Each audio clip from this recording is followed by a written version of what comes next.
Welcome to Incorruptible Mass.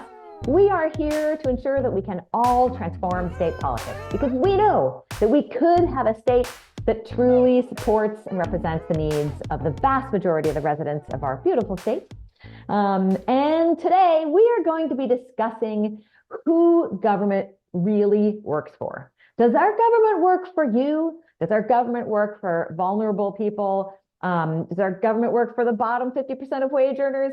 And if not, who does it work for? We'll talk a little bit about state politics, things like the grand bargain, big lobbies like real estate and insurance and health. We'll also talk about local elected officials and the pressures that they are under to represent certain constituents or certain other entities.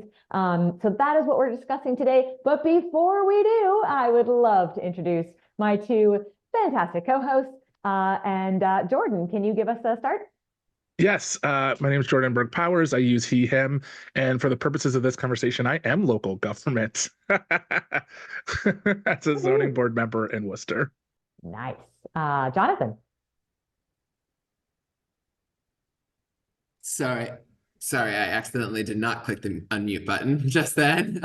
He, him, his. From Boston. I've been active in issuing electoral campaigns across Massachusetts for a number of years. I am, unlike Jordan, not part of local government. But you're currently at the State House, are you not? Yeah, well, I'm currently at the State House, which is good for this topic. Perfect. And I am Anna Callahan, she, her, coming at you from Medford. I am also officially in local politics. I'm a city councilor in Medford, and so definitely getting the fire hose of local politics. And let's go ahead and get rolling. I'm just going to introduce this topic with this basic concept that we get from some studies done on national politics. That there's this Princeton study. I don't know if anybody's heard about it, but you can look it up as the Princeton study, and maybe look it up as oligarchy of the U.S. government. And they studied 20 years of bills that went through Congress and whether they were supported by the bottom 90% of, I can't remember if it's wage or wealth, but the bottom 90% of folks, or whether they were supported by the top 10% of folks. And they essentially came to the conclusion that the bottom 90% of us have zero input into which bills pass and which bills fail, and that the only people, I think they call it minuscule, statistically insignificant amount of input, and that the only people who actually have input in terms of national policy are the top 10%, not just through themselves, but also through the corporations that they predominantly own. So nationally, we've had studies that show that this is true, that our government does not represent us. It represents the super wealthy and corporations. And now we're going to talk about state politics and local politics, and where the influences come through in those arenas. Who would like to jump in with an example? I will chime in with one thing because I might be popping off if I get called for a hearing coming up, but since this is relevant to the hearing that's down the hall from here. One thing that we were talking about before the show was the so-called grand bargain that got passed in the Massachusetts legislature back in 2018. That is for folks who weren't actively following then, when there was the push to raise the minimum wage to $15 per hour. And there was a legislative campaign and a ballot campaign, and there was a legislative campaign and a ballot campaign around paid family and medical leave. And that, in response to those, the retailers and the business lobby decided that they were going to do a ballot initiative of their own to cut the sales tax as kind of a way to say, well, if you make us do right by our employees, we're going to drain the state's coffers to get back at you. And as a result, the legislature said, okay, we're going to look at all of these together and we'll be a convener of negotiation between these factions. And that it was, and one of the things that was always so striking during that is the way in which the Democrats, who have a supermajorities in comically large supermajorities in the Massachusetts legislature, treated themselves as the neutral convener between labor and capital when discussing how we should deal with these ballot questions, rather than, despite that this fact that these legislators are supported by unions, despite the fact that unions in many of these districts represent a large share of their constituencies, or that it's much more so middle and working class people in like pretty much every district. And that the party is allegedly the party of labor, that they put themselves as that kind of neutral arbiter in between, rather than an advocate of something that many of them ran on, which I think is, and the one thing, it's the thing that I often think of in terms of, let's say, like the Democratic Party in like the U.S. at large, where too often the Democratic Party wants to be the party of kind of labor, capital, and rent at the same time, and that doesn't make sense. No. Yeah. And it's, well, let's wrap up the grand bargain thing, right? We have to tell the end of the story. Yeah. So there are ballot measures to, ensure that there's paid medical leave, that we raise the minimum wage. The corporate side threatens to lower taxes if we do that. But sales tax, which is regressive. Yeah. Also. And that what ended up coming out of this is you ended up having the legislature decide on when it comes to the minimum wage, that they did a disservice to restaurant workers by keeping it at only at 45% of the minimum wage is what, like, they would raise the tip wage, but only to that level, continuing to put restaurant workers and other tipped workers at a disadvantage, industries that are disproportionately women, people of color, kind of immigrants who do that work, as well as that they eliminated time and a half on Sundays and weekends, which was a kind of a particularly perverse thing where there would be workers who could be worse off because of, like, despite the raise, if you take away a huge source of additional income for them, just because the employers are complaining. Yeah. It's like, it's always wild when you have like Democrats repealing like key popular things that they're the ones responsible for. It's just like, throw back to Democrats defunding Acorn 15 years ago. Right. Yeah, and I think it's also important because it's the grand bargain that they call it. I think the two things that are important to think about it is, one, how much the media loved this, right? Like, I think the other piece is that the media literally advocated for workers losing money because it fetishizes the idea that everyone needs to compromise more than like, what is the result of that compromise, right? Because they worship at the altar of this idea of there's only two sides and the only thing that can exist is somewhere in between, right, rather than like, you could just help workers and that actually be the only goal. But they fetishize this idea that they also put pressure on the legislature through their pages, through their things, to say, if you are going to help workers, you have to hurt workers, which is a perverse stance, but it is very common. And I think if you feel yourself feeling it, you need to unpack that we could actually just help people. Like, they are making record profits. They could easily just help people. They did not require us to hurt people, to take money out of their pockets, to do the right thing. And the other piece is that they have a supermajority. So, the Democrats, it's not like they needed to do this because you're in the Senate and there's 2 senators, you need to pass it and they won't, right? Like, it's not like that, right? Like, it's like you're not getting into, right? Like, there's not the votes for it. They could lose votes and still easily pass things. So they created a false bargaining, because they were threatening to get rid of the sales tax. If you were a functioning party that cared about workers, cared about the people who vote for you, not the people who actively pay for your opponents, but the people who vote for you.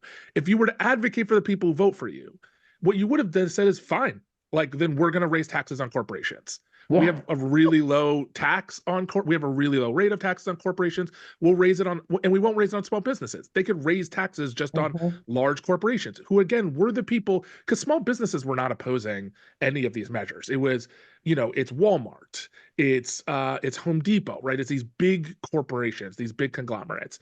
Yeah. So at any point they could have done the right thing. and I want to jump in and like push this idea that this whole, what I call both sidesism, right? That you're talking about, that like, oh, they have to be between the workers and, capital. Like that's the same idea as like you have to compromise between climate deniers and climate scientists.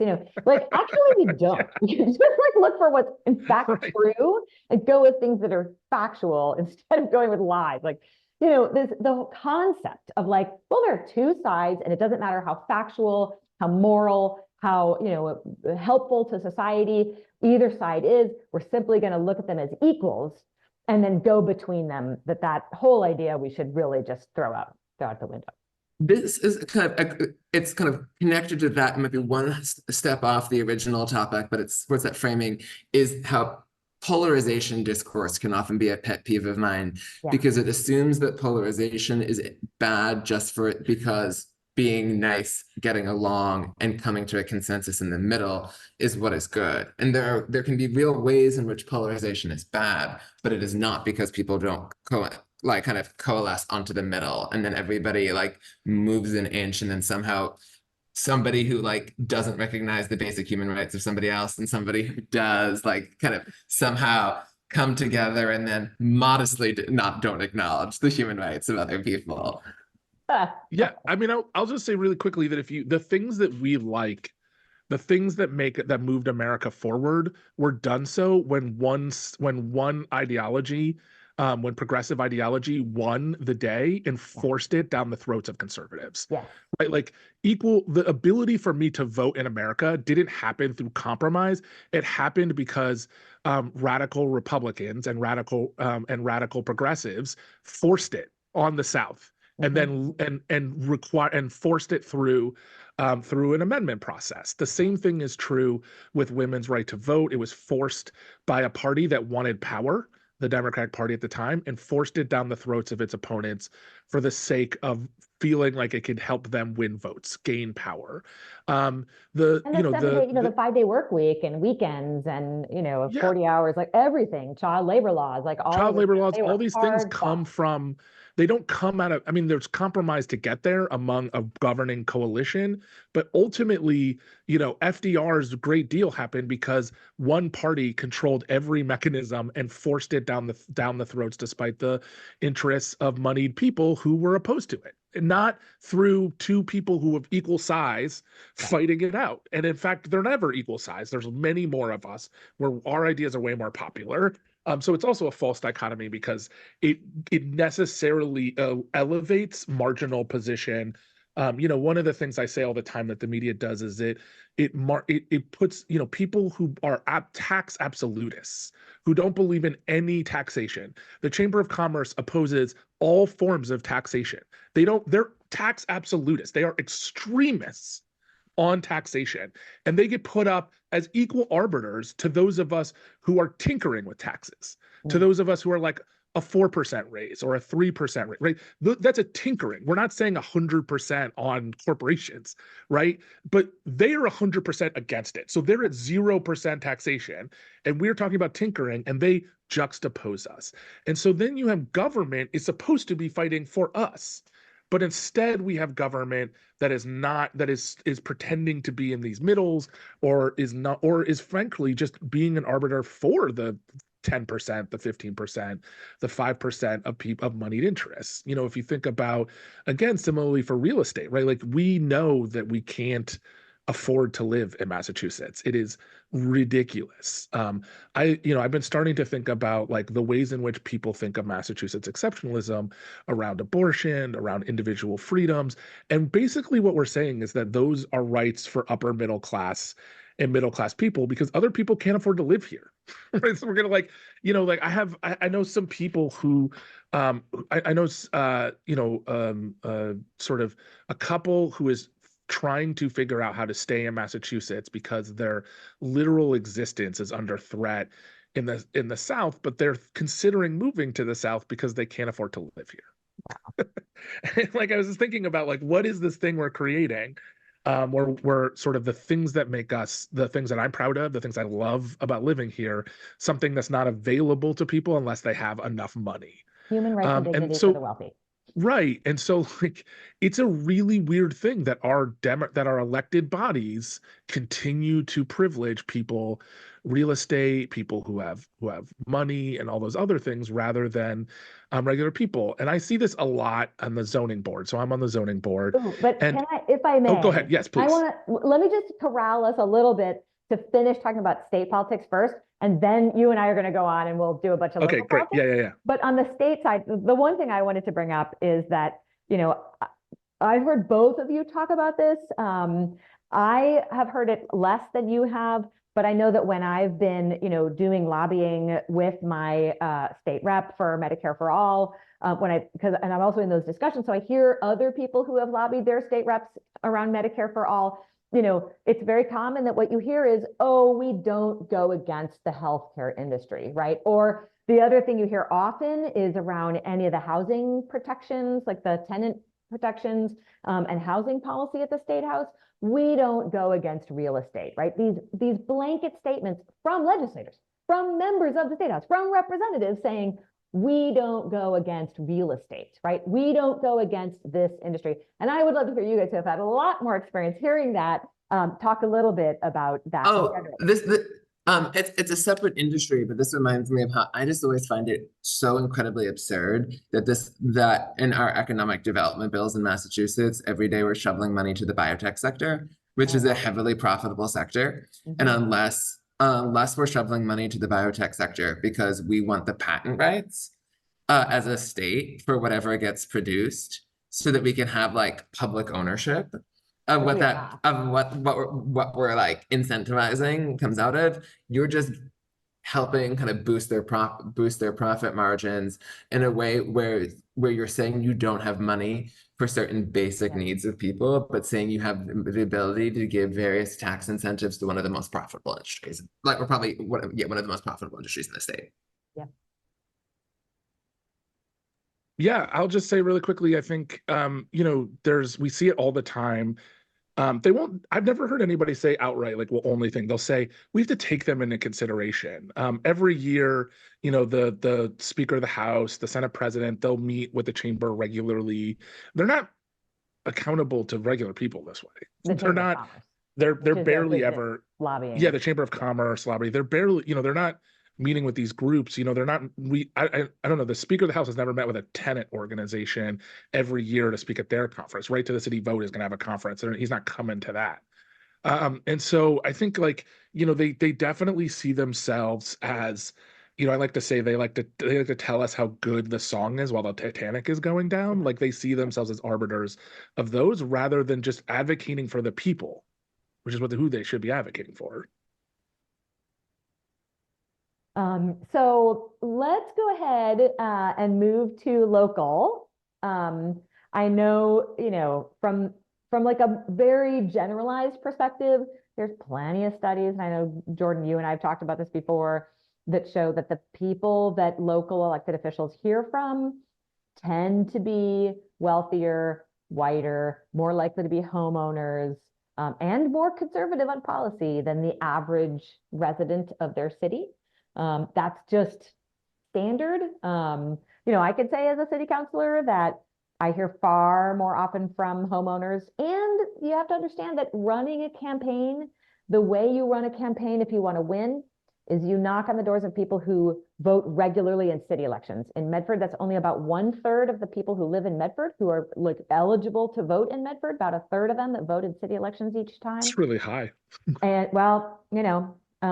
and it is pretty high, but they're almost like overwhelmingly homeowners, and wealthier and whiter. That's just the nature. And so you spend months invading the personal spaces and asking about the needs of the wealthier, more likely to own homes, whiter people in your city. And so you hear all their ideas, and then they're the ones most likely to reach out to you after you're elected. So there's just a pervasive understanding that elected officials have that their constituents have needs reflected by that group of people, and that they don't understand the needs well of folks who are, more marginalized, who have less money, Yeah. needs. I mean, it's structural in every part of our current electoral system. From the fact that if you're in a poor community, you're likely to have to move around. So you may not know where you're registered. So our registration dates are literally designed to ensure that poorer, blacker, browner people don't get to vote, younger people especially. So first off, from that to the fact that when something goes on in a city, so let's say you have a zoning next to you or a planning issue, it goes to the homeowner of record. It does not go to the renter, to the person who lives there. It's not sent to that address. The address that it's sent to is the person who owns the property. So therefore, that's who gets counted. And then you also have this perverse system where, because most of the people who run are wealthier, more affluent, older, on average, that's who they're legislating to. So when you're not those things, government isn't working for you. Government's actually an impediment to your life. And it is often harsher, meaner. It does not treat you as an equal to a richer person. And so you are less likely to vote and engage in a system that tells you in a lot of different ways that you're not welcome. You don't speak this language. You're not a part of this system. And so if you are told that, both in lots of indirect ways that are pretty obvious. And then on top of that, none of the things you want ever happen. So it's literally hostile to your things.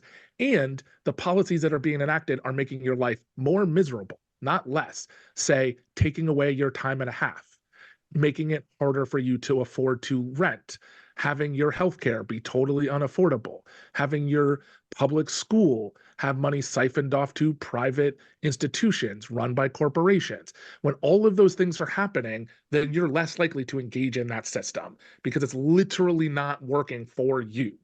And so you have all of those structural things in place, and they are highlighted on the local level where there's no media coverage, where no one's talking about what's happening, where no one's explaining these issues.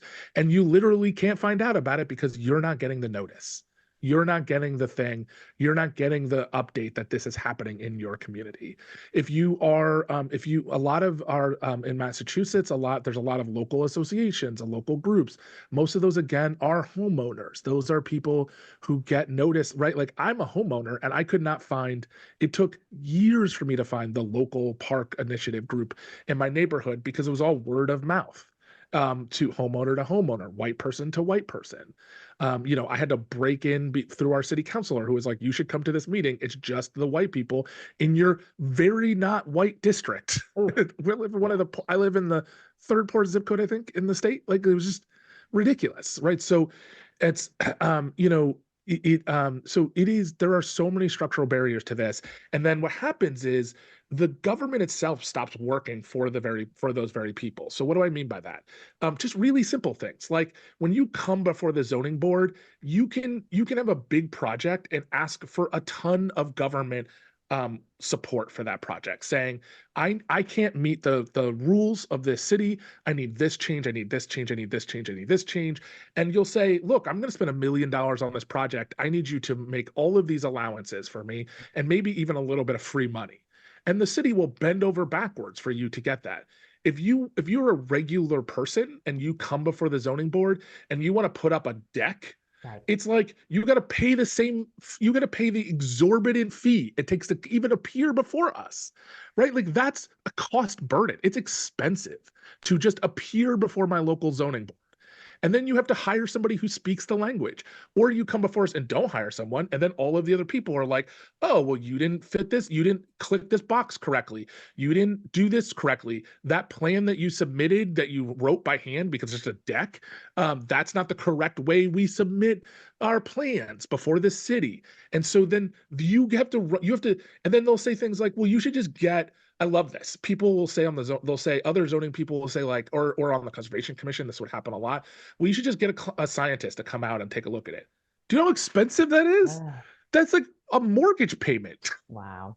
Right? Like, it's just, and so we put these are arduous expenses, right, that we put in front of these people who are just regular people who are just trying to get by, who are usually one or two missed paychecks away from total destitution.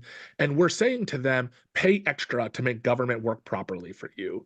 And so when we say that government isn't geared towards regular people, that's what I mean. It's like we treat rich people with kid gloves. We expect less of them. We ask, government bends over backwards to make how government work better for them. And regular people who don't have money, the full force of government comes down on them, right? Every rule, every checkbox, every way you're supposed to do it by the rules now applies to you because you don't know the right people. You're not putting in enough money into the city, into the system, right? Like, you're not a big enough person for us to change the way we do things for you. And it's a really backwards way of doing things. It's one of the things I say all the time on the opposite. Like the zoning board, I say on the zoning board, like, this person can afford to do this, right? I'm not interested in you're spending a lot of money, then you have the money to spend. It's like opposite. One thing I was going to point to on that there's a toxic dimension to that in the way in which making routine things particularly difficult for everyday people, when you have, let's say, when you often have bodies that largely will consist of at least more conservative than average affluent white homeowners who run a lot of the things kind of locally, then make things more difficult for other people, whether the same or different kind of demographics, you end up inspiring a certain degree of conservatism in people. And that it has like this toxic effect where it's either causes people to disconnect from government entirely and being like, this is a waste of my time to even engage, or it helps make, let's say, kind of more middle and working class people to do the bidding of the rich. Because even though that those rich people can typically get around some of the process, it makes the kind of a more working class and middle class person say, why should this process exist at all if it's such a burden, and support eliminating the thing entirely, giving the greatest benefits to those at the top who already were served by the process. Yeah, exactly. Absolutely. Go ahead. I'll just say really quickly, just the other piece that I think about for local government, there's a lot of city managers around the city. City managers are unelected positions. Our city manager, Ed Augustus, who is now the housing person, met once a week with the Worcester Chamber of Commerce, big business, but he's not elected. So he never met with regular people. He never met with regular voters. He was never accountable to regular voters. He didn't have a meeting every week with tenant people, with people who are poor, with people who are unhoused, right? He might run into them, but he's not having an official meeting with them where their concerns, their ideas, their policy positions were met with every week. And that's standard around the state, where you have city managers meeting with business owners, but people in charge rarely regularly meet with regular people. And that's really, when we think about how government works, it's not just that, like, I think Ed Augustus is a bad person. If the only people you meet with are homeowners and business owners and people who tend to be in your upper affluent circles, guess what ideas about the world end up happening? Exactly. I was just something that you said, Jonathan, I can't remember anymore, reminded me and made me think of this, that, we really could have the government, like in many other countries, the government could just calculate your taxes, and then it would be done. And you wouldn't have to like pay people and all this stuff. You know why? Because the tax preparers lobby has lobbied our government to ensure that they don't do that, because they make a lot of money off of you and me. So they get to prepare our unbelievably complicated taxes instead of the government just doing it for you because they have all the information already. I mean, it's crazy. And the IRS wants to do that. They'll say things like, oh, the IRS, the government does this thing, and it's like a joke. But I'm like, it's not the IRS. The IRS hates these tax preparers. Yeah. They want to make it simplified and just have a system where you automatically, there's proposals out there in Congress. It just gets killed by corporations. I'll just say again really quickly too, just like thinking again for the earlier episodes that you should all support and listen to. We did several episodes about tax cuts, about the fact that the Healy administration is paying for tax cuts that go to dead billionaires and day traders off the backs of poor people, unhoused people. She's now proposing 2 different allowances for local governments that are all regressive taxes that will be paid by poor people and middle class people to pay, again, for the fact that she's refusing to roll back the tax cuts for rich people that we can't afford. So rather than government working for regular people, she's literally proposing cutting services for people who are absolutely needed the most, and asking you to pay more in taxes than rich people. And there you have it. Who does our government work for? clear as black and white. Thank you so much. Thanks to everyone who listened. You can always donate by the links below. And we're always here to help you understand what's happening in our state, what's happening in local politics. Thank you so much for listening, and we look forward to chatting with you all next week. Hey there. Thanks so much for watching us on YouTube. Please like and subscribe. And it would be amazing if you would also subscribe to us on your favorite podcast player. Just look for Incorruptible Massachusetts wherever you listen to podcasts. Thanks so much.